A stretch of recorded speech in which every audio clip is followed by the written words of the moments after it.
Greetings. So the purpose of this video is how to let go of a relationship. I have thought of doing a video like this for so long. As the title of the video says, you're probably here because you are wanting to learn how to release a relationship, or at least transform a relationship, or you've come to that point in a relationship where you go, is it time for me to move on? Should I give this another chance? So if you're wondering any of those things, then you came to the right place. Osho Dynamic Meditation. So you'll see in the description of this video, there will be a link playlist to listen to the songs, and then there will be a 5-minute video that's instructions on how to do Osho Dynamic. The body keeps the score. Our bodies have a huge key component, and that's why talk therapy alone is not necessarily going to be the most beneficial. And that's also why doing things that just work with the mind and work with the thought process is not going to be as beneficial as having a more holistic approach with a W, including the entire body on the healing process. So the thing with Osho Dynamic Meditation is it is a way to get into a meditative state where you don't have to be still. In fact, the whole point of Osho Dynamic Meditation is to be as loud and ravenous and as animalistic and as rah and getting as angry or however your body needs to really express and get out an emotion that you didn't get to really fully live out as a child. I like to always have a pillow. I like to bite things. First stage is chaotic breathing. Second stage is catharsis, where you act as wildly, as instinctively, chaotically as you need to, make whatever noises you need to make. This is the stage where I like to have pillows. If you really want to break something, then I recommend going to the dollar store and getting some cheap plates or something and letting yourself break them, smash them, scream, warn roommates, let them know, hey, I'm going to be doing something a little crazy, or do it when no one's home. And then after the catharsis stage is the mantra stage, where you just jump up and down going, hoo, hoo, and you really hone in and ground in. The fourth stage is laying down in total stillness to allow the energy that you have worked up, that you have uprooted, to come through to the roots. And then the fifth and final stage is celebration. And I always like to get out my fans, or I like to bring out my hula hoops, my dragon staff, and really get in a flow during that time. Why is this a good way to release relationship? If we do everything up here in the head, if you do everything in the branches of the tree, you're not changing the roots. And the thing with Osho Dynamic is it gets you down into the roots. It brings up trauma from the cells, because our cells store energy and information in our body. And whenever this energy and information is stored, it causes us to react certain ways because it makes us feel certain ways. And so if you think of your whole body like a river, then essentially what happens when trauma occurs in a part of the body, it creates a dam. And when it creates a dam in that part of the body, then the energy current is stuck, and then other parts are rushing and other parts aren't getting enough energy. And then this can actually manifest in physical form, and then we see certain things in our body. Now, the best way to get that energy moving again is to do some sort of yoga practice, kundalini practice, circles. Sacred circles is what people say with hula hoops a lot, which I am such a firm believer. Anyone can hula hoop, anyone can start learning. Buy a nice cheap hula hoop, 5 minutes of hula hooping a day, just start with that and then build up from there. As a fair warning, Osho Dynamic is a workout. If you haven't done chaotic breathing before, then it can be kind of uncomfortable, and it can also be pretty exhausting. So just fair warning in that, and then going from the chaotic breathing into catharsis, where you're basically having a complete all-out temper tantrum as you would have as you were as a child, but now you're a grown adult, so it's like exacerbated, and you're having the full-on tantrum for 10 solid minutes. 10 solid minutes, as full-out tantrum as you can possibly get, and then you're going right into the discipline stage of whoo, and arms up in the air the entire time, and holding your arms up in the air for 10 minutes while you're jumping up and down is a workout. It's pretty good. It's definitely gets the body exhausted in a nice way, but goes down into the roots. So not only are you pulling things up from the roots, but you're also inviting everything from the branches, all of the information up here, to anchor down into the roots so that the root itself can be transformed. The second thing on how to release a relationship is spending more time in nature. And as you appreciate the natural world more and the relationship between things and nature and listen more, then it brings you in a space of gratitude, and it brings you into that unity consciousness of allowing yourself to see just how interconnected all the things are. Nature gives us a space to belong, and one of my favorite things about taking walks in nature, and especially this coincides with my third one, so nature and the third one going on long walks, kind of go hand in hand together. We live in a musical universe, and our bodies are musical and our brains are musical. In fact, we can look on anything and see that our heart's electromagnetic field resonates and permeates about 5 feet outside of us, and it can go further than that. Just imagine how the brain permeates and how the brain affects other people. This is why some people, when they're in large crowds, can get really claustrophobic, because they're really empathic and they haven't yet created solid boundaries between their energy and allowing in the energy of others.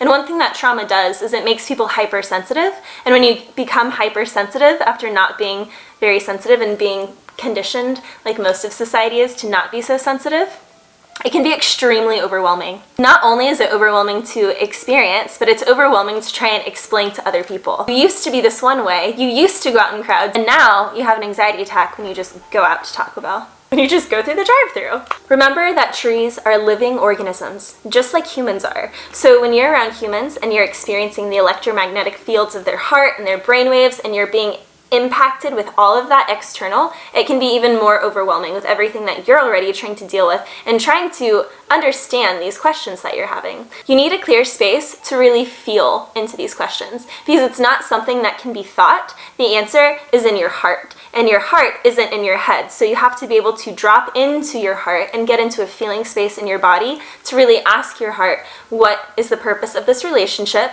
Has that purpose happened? Has it served its course? Or is there still more, so to speak, karma to burn, more expansion to be had in this partnership? Or has it run its course? Something that I need to bless, thank, and let it carry on its path. Next thing is, as I said, going on long walks. I love going on walks because it actually gives your body the physiological relief of moving away from something. If you think of being near a campfire, if you put your hands right on the fire, they're going to burn right away. And then if you get too hot, then you start to slowly move away from the fire. So if you think about the relationship and the energy between you and that person, going on walks, going on runs, allowing yourself to physically move your body and then have the visualization that you are moving away from that fire, you're moving away from that thing, is creating in your body and in your cellular structure a pattern that's telling you that even when your feelings aren't moving on and you feel so stuck and you're missing them at night, physiologically there is a slight relief occurring because your body is feeling on a deeper level that you are indeed moving away from this thing, because you're physiologically moving and you're traveling. So I really like to kind of hijack myself by going into that space, and I'll just go on really long walks. That's one of the first things. It's like, okay, you know she went through a breakup because she's walking like 6 miles a day. But the thing is when I get in that space, it puts me in the space of feeling relief.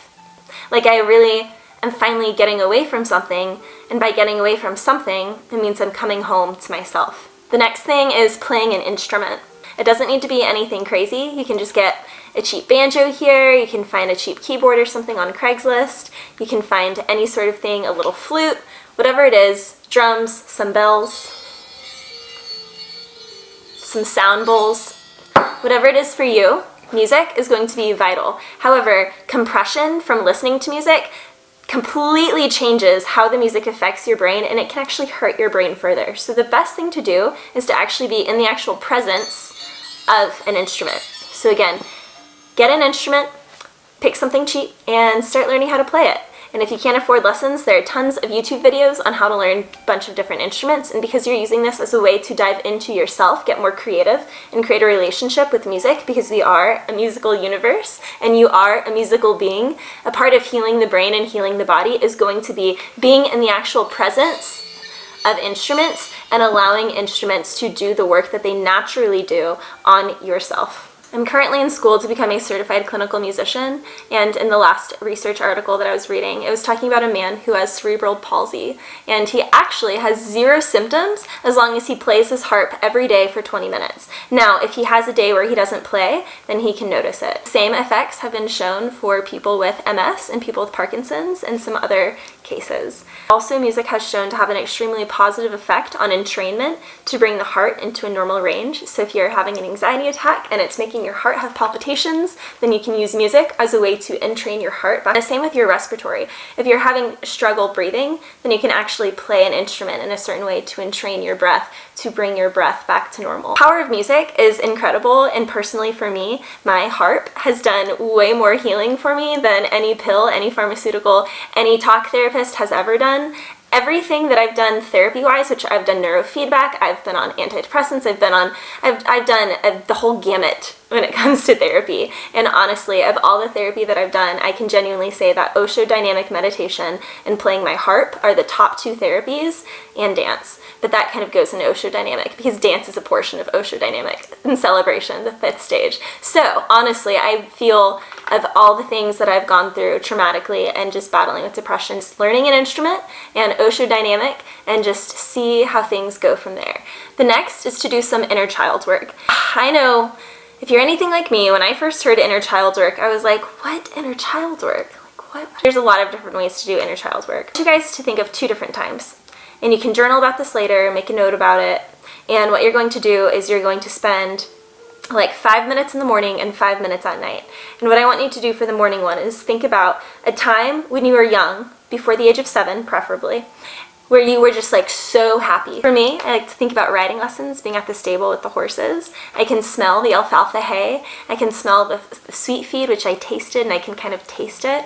I can smell the horses. I can feel the sweat, and I can feel slicking the squeegee, giving them a bath after the riding lesson. I can taste the dirt, and I really put myself in the position of what that really felt like. And I remember that at that age in my life, there was no relationship that meant more to me than me just wanting to be with the horses. I just wanted to be in nature. All I cared about was just me, horses, and that was my life. And so most people, most of us, when we were children, we had really big dreams. And even if we had the dream of being married later, we didn't have like a person or a vision of that. We just had us. So I want you guys to think of a time when you were really pure in your energy and when you had a dream and you were really living that dream. And I want you to think about all 5 senses, identify something that you saw, something that you can smell, something that you can taste, something that you can hear, identify maybe something that you said, and just really go through all the senses and relive that memory and allow yourself to adopt that memory, adopt what that feeling was like. I always like to tell myself from my very first breakup, I'll never forget, it was so hard for me to go through. And one of the only ways I really got through it was because I looked and I was like, Valerie, you went from age 0 to 17 never having known this person. And then, you know, this person just from 17 to 19, you feel like your whole life was ruined or thrown to the wayside, but you spent all of these years not even having known that that person existed, and they only spent this small chunk. You know, if I really looked at the bar graph and I really saw how little time that they were in my life versus how much of my life that I lived and really lived purposefully for me or for other things that they weren't involved in, then it was a really good way for my mind to wrap around. So that was a good way for me to mentally kind of compartmentalize and think about it in an intelligent way. So I've already talked about some ways to really get into the body, to release the trauma through Osho dynamic, through the magic of an instrument, through walking, physically moving yourself through the energy, and of course getting in nature so that you are not in the energy of other people infiltrating your space and all the noise, but you can just get the noise gone and just be with the trees. And just be with nature and allow nature, the trees, the water, the lake, allow nature to put you back in your heart. And then from being in your heart, you find your center. And that's what these memories of being a child do. It puts you in a space of centeredness, but it's a playful and it's a curious centeredness, because that is actually how you're going to manifest and move things forward, is feeling, letting yourself feel the possibility again, letting yourself tangibly feel curious again, allowing yourself to play, allowing yourself to ignite that inner child and to really see what's possible. The next memory that I want you to think of is a memory where your needs weren't met. Think of a time that you experienced trauma before the age of 7. And I know for some people that can be an extremely sensitive subject. And so I just want to say, as with anything, if anything's triggering for you and you need professional help, please go see a professional. Dealing with matters of the heart and matters of your own psychology are very serious matters. I know there are many times in my life where I thought that I could do things alone, but the fact of it is, you guys, is that you and I don't get to have this conversation because our ancestors did things alone. we only get to have this conversation because all of our ancestors did things together and they knew that they needed each other. And mental health is so crucial that we need each other. In fact, there's a lot of research that says the reason for our decline in mental health is because we are indeed separated and we don't operate in tribes, we don't operate in communities like we used to. So whenever you think of a memory that was more traumatic for you before the age of 7, before you go to bed at night, I want you to go back to that memory, and you're going to, again, think of all the 5 senses, put yourself in that memory, and when you're in that space, you, your higher self, your older self, is going to step in, and you're going to take the place of the adult, the caregiver, and you're going to respond to your crying child the way that you wish that they had responded. So for example, if your dad was absent and he wasn't, always with you or talking to you or anything like that, then if you have a traumatic experience because your dad was like, you're overreacting and you're a brat, and you're crying and you're screaming and you're like, he's just not understanding this, then you're going to go back to that memory. You're going to step into the scene and you're going to go up to your little self and you're going to hold his or her hands. You're going to say, I'm so sorry for name calling you. I apologize for that. I was frustrated, or, you're going to think of the response that you wanted and you're going to respond to your inner child. You're going to step inside that memory and you're going to have a conversation with you as a little child. You're going to say all the things that you wish that caregiver would have said to you. You're going to do all the things you wish that caregiver would have done. So maybe giving you a big hug, or maybe if you're hungry and you weren't getting a meal, or you weren't getting, if you were cold and you didn't have a jacket and someone said, get over it, toughen up, thick skin, things like that.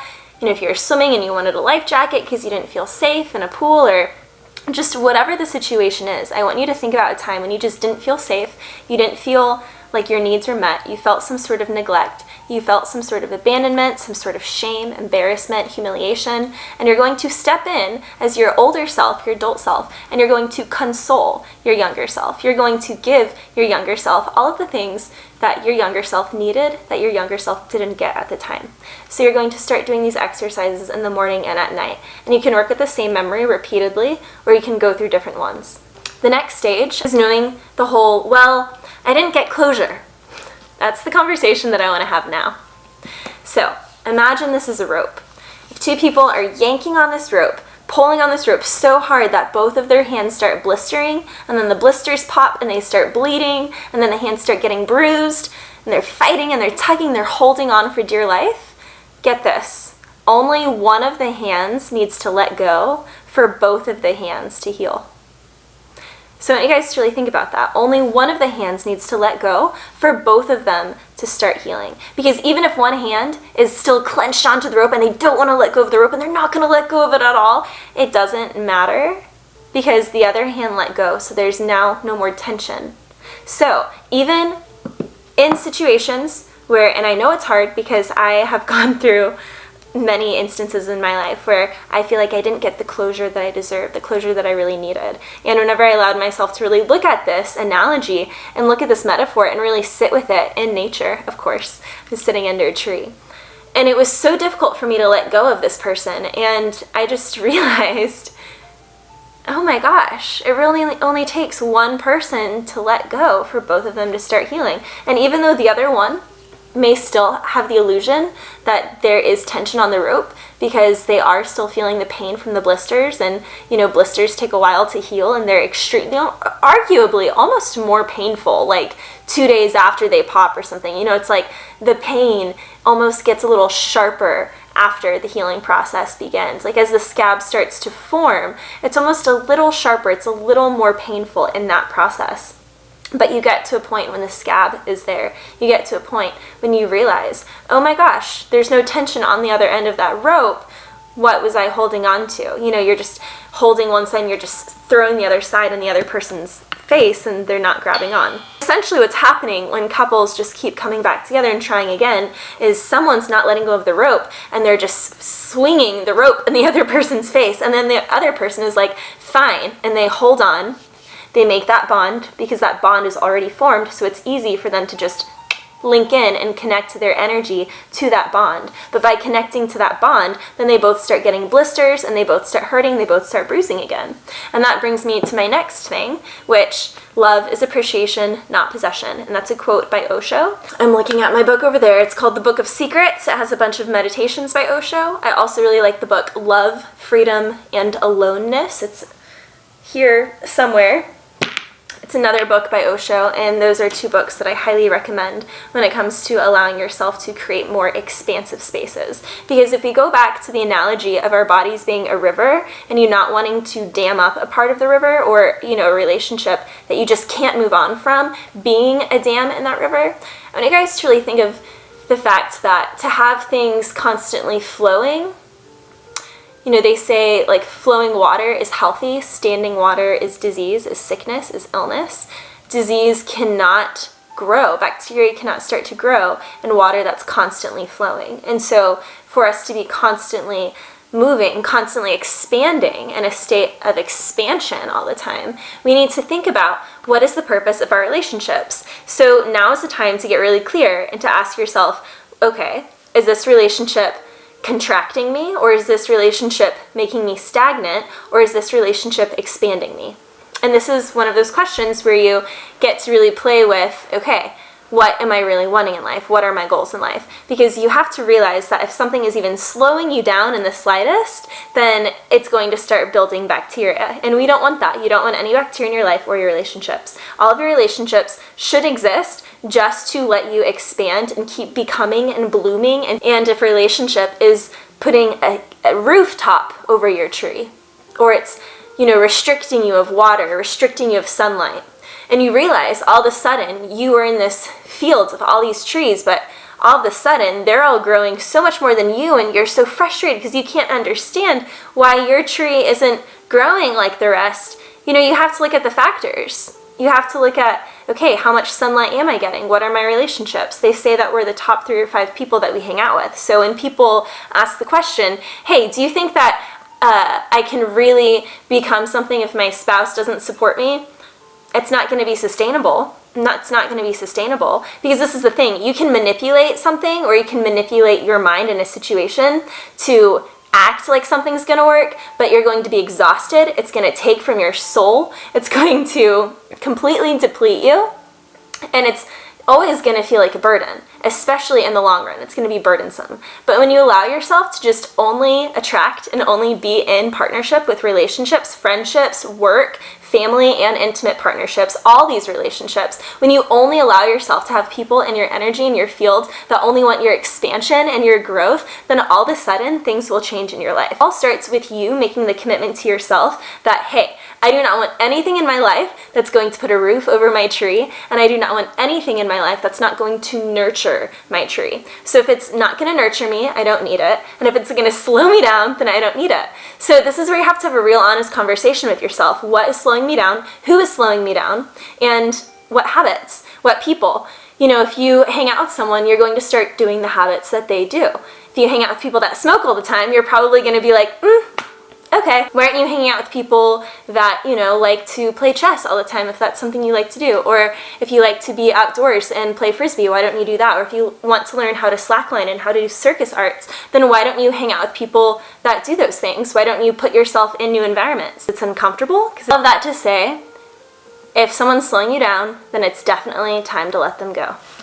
You don't necessarily have to believe in God, spirit, source, whatever it is that you want to put a name on it. However, I do think it's really naive for humans to not believe in something greater than humans. So this is the next stage. How do I let someone go? I just can't let go of them. Well, this is when you have to have faith in something bigger than humanity. Have faith that your life was put here for a reason, that person was put in your life for a reason. And whether it was just an activation button, and then your ego wanted it to hold on to a lifetime with that person, and that was really just supposed to be an activation, that was just supposed to be a stop along the way, or that was just supposed to be the car ride, they were just the Uber driver to your real destination, but then you got to the destination, you just stayed in the car, and you realized that, you know, oh my gosh, my fare is just going up and up and up, but I haven't gone anywhere because you're just sitting in the car. But the longer that you sit in the car, the fare is just going to keep going up as the time continues to pass.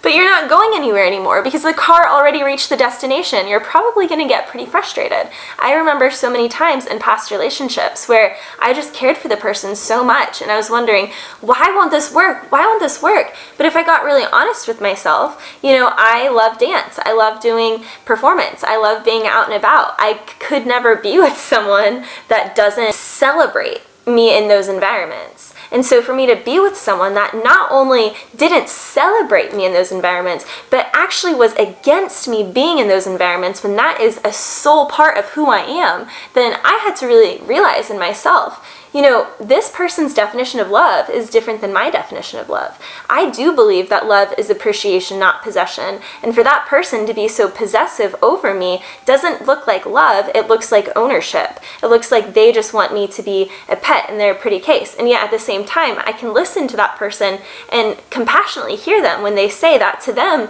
they do love me. They do love me. And it's so convincing because in their way, in their definition, they do. But if you do everything, if you live your life by other people's definitions, then you're going to lose yourself and you're going to lose your values and you're going to lose what you really stand for. And so this is one of those times when you need to realize the only reason that we get ourselves in these parts of relationships where they're broken down so much so is because there are parts within us that have broken down.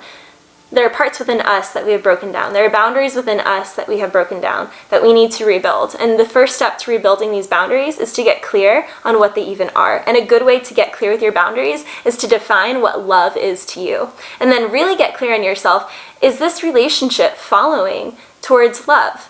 And so for me, I want a relationship. To me, love is expansion. Love is appreciation and expansion. So if someone says something that's even slightly condescending to something that I'm working on, then that's an instant red flag.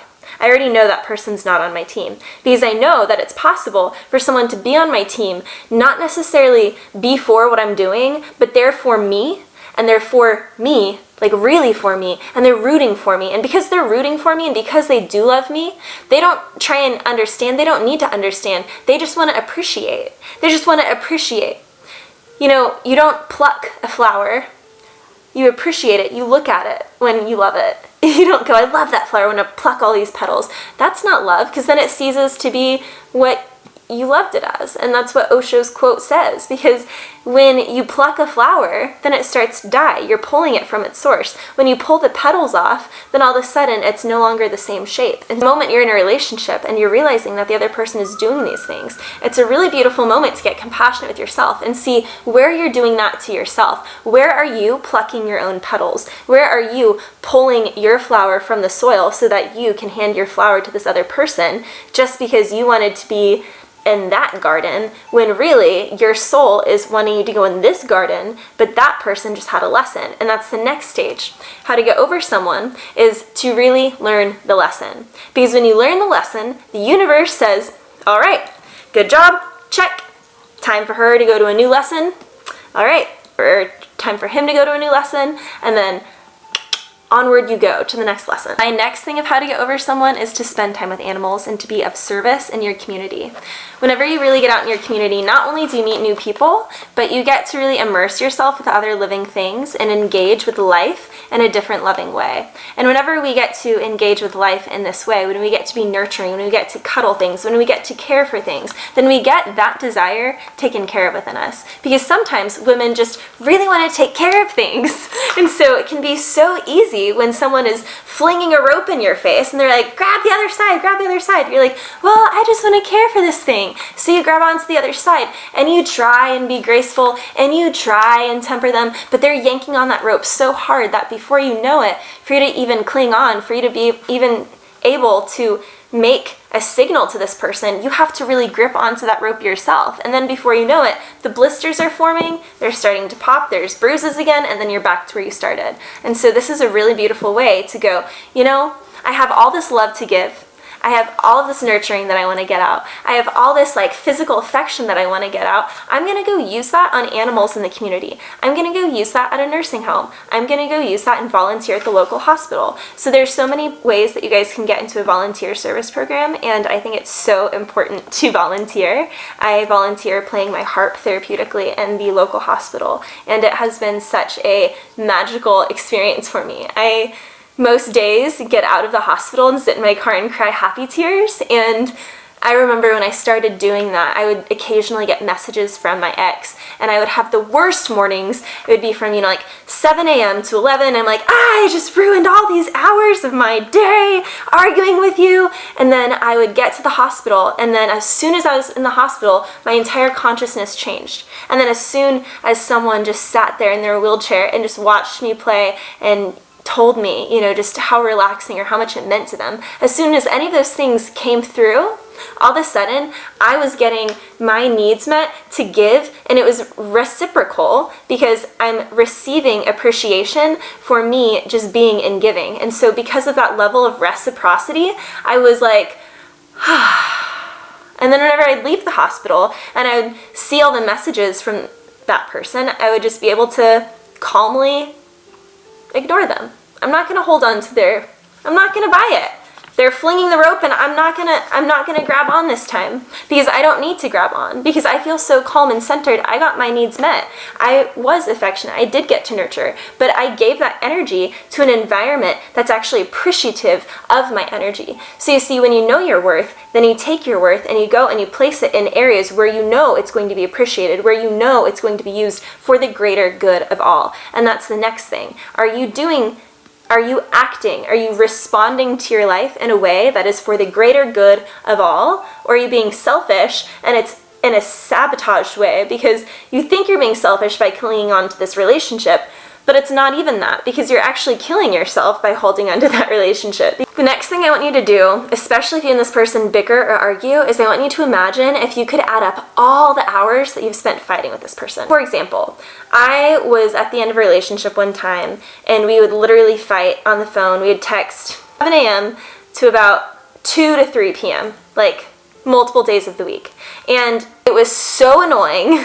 I felt like I was clawing my way out, and it was just so frustrating. And whenever I really look back now, if I could add up all those hours and see like how many months of my life or weeks of my life that I just was spending fighting with this person, how much energy they were taking, that's what I mean. And you have to get really honest with yourself how much someone is slowing you down, because whenever you start to realize how short this life is, no day is promised, no evening is promised, no morning is promised, and you allow yourself to really do the math and go, wow, me and this person spend, 2 hours fighting every day, or we spend 2 hours in off energy where it's like uncertain and it's just not really good and warm, fuzzy feeling. It's like kind of cold and detached every day. And then at the end of the week, that's like 14 hours, and that's like, more or less a full day of waking, a full waking day of just that week. So then 1/7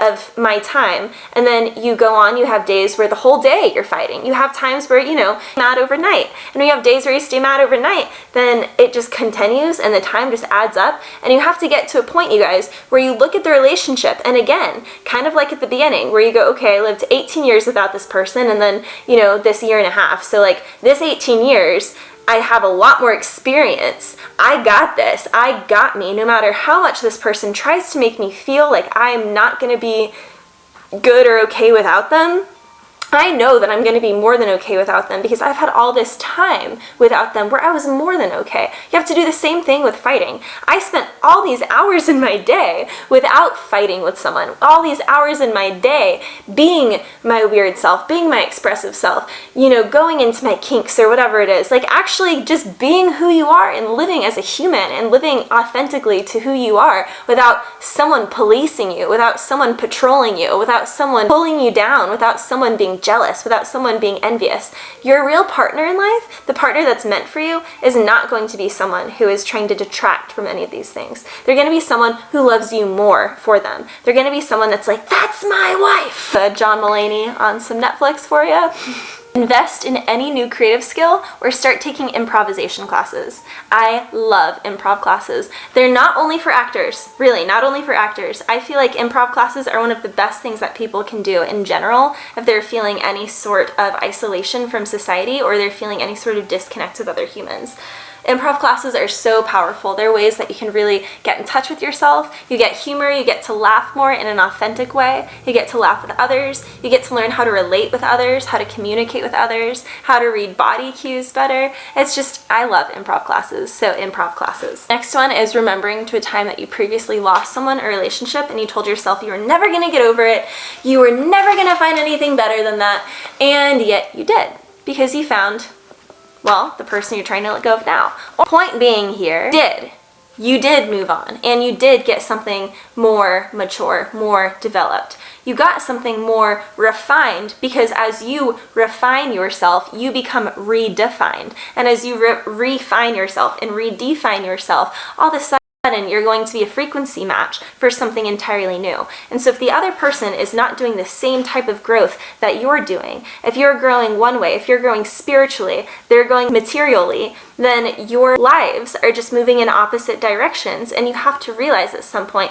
where the split is happening, and you have to get really clear with yourself. All right, I want to refine, and I've been refining myself, and I've been redefining myself, and this means relationship is going to look different for me now. And a big part of letting someone go is just the acceptance that we're new people. We are no longer who we used to be. And so one of my biggest things in letting go of relationships is it was easier for me to let go when I really got clear on where I changed and where I loved how I changed. You know, where I loved, okay, I'm letting myself dance more. I'm learning a musical instrument. I'm doing all these things that I've always desired to do, but I never did because I was always in a relationship that was very possessive. And so by just understanding these parts of me and understanding, wow, you know, for me to become the most expressive me, I can't be with something that's possessive. Like, that just won't work for me. And so all of a sudden, the more that I realized what I wanted to do and how I want to express myself and the things that I'm passionate about, and as I really connected into my heart and what my heart needs, I realized that even though this relationship is what my heart wants, it's not what my heart needs. And it's only what my heart wants because she's been conditioned here and she's loyal. So if you're a loyal person, yeah, it's gonna hurt. It should hurt. That's part of the growth, is pain. We grow through these things. Pain is a natural feeling. It's something that we all need to feel. It's very important to the human growth process. It's a very powerful emotion, and it's one that I feel as our society does not teach us properly how to honor, really honor our pain, sit with our pain, and to really move through the pain, because you can't just talk through it. You have to talk through it though. You can't just move your body through it. You have to move your body through it though. You can't just think through it, but you do have to think about it. You have to marry all of these parts together in a way that is harmonious and allows you to gradually, like waves, one wave at a time. And that's the next thing, is you have to understand that with releasing anything, it's going to come in waves. Next thing is make a list on what you really, really, really want in a partner. I realized that I manifested a lot of the relationships I was in because I simply didn't think that I was good enough and that I didn't deserve what I really wanted in a partner. So I had to be really clear with myself. If I'm really honest with myself, I know that I would like to be with a musician or a dancer or someone preferably really that does both, because I do both, and it's really important for me that I'm with someone that can do those things with me. If life is so short, then I want to be with someone who dances with me because I love dancing. I love connecting in that way. Dance is like a love language for me. Same with music. If I love playing my harp, then I want to play with someone that, 3, 4 a.m., me and my husband can get out of bed and just start jam session. We can just start playing on our instruments together. These are things that I really want and value. And so even though I was with someone that previously also played a lot of instruments, they would never wanted to play their instruments with me. It was so weird to me and I couldn't wrap my mind around it, but once I just stepped away from things are not meant to be understood, they're meant to be accepted and appreciated. I had to just accept and appreciate the situation for what it was. He wanted to be with me, but he didn't want to dance with me or play music with me. He didn't want to engage in the things that are meaningful for partnership for me. And so because of that, it was not compatible anymore. It doesn't mean that the love wasn't there, because the love very much was there, but the compatibility was not there. The communication was not there. The ability to want to meet halfway and want to fulfill these desires was not there. And because it wasn't there, I needed to step up and really get strict and firm in my boundaries and honor my boundaries and let myself go, okay, it's time to walk. Next thing is having a daily board meeting with yourself. This can preferably be in the morning, can be just like 5 minutes, but you're gonna look in a mirror.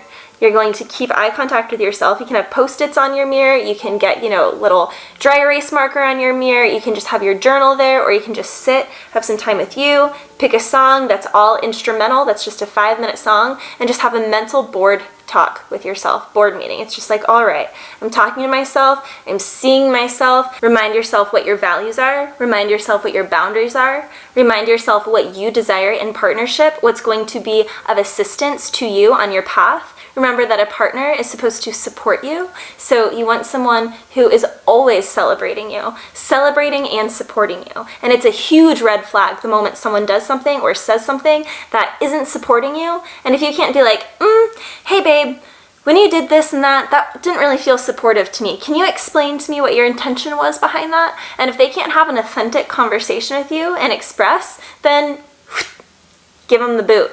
Life is too precious otherwise, you guys. Life is too precious. If you do things and you're like, oh my gosh, I'm so excited, I got all this work done, and they're just like, cool.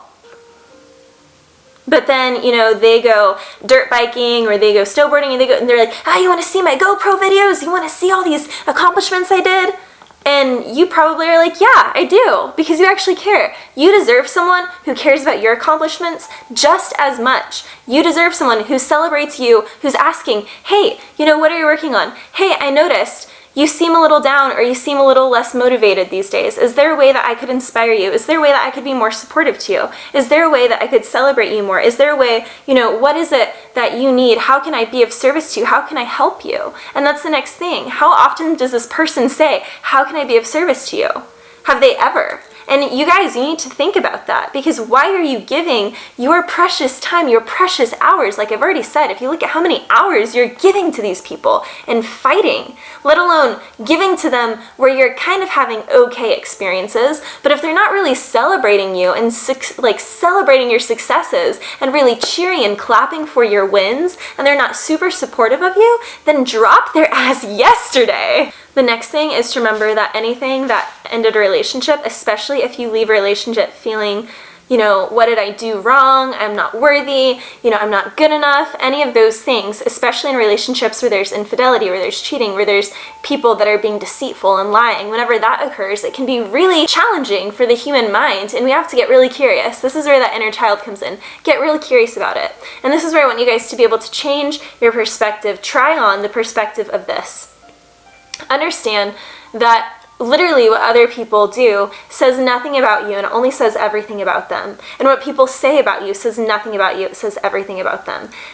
What they're doing is not about you, but it is about your heart.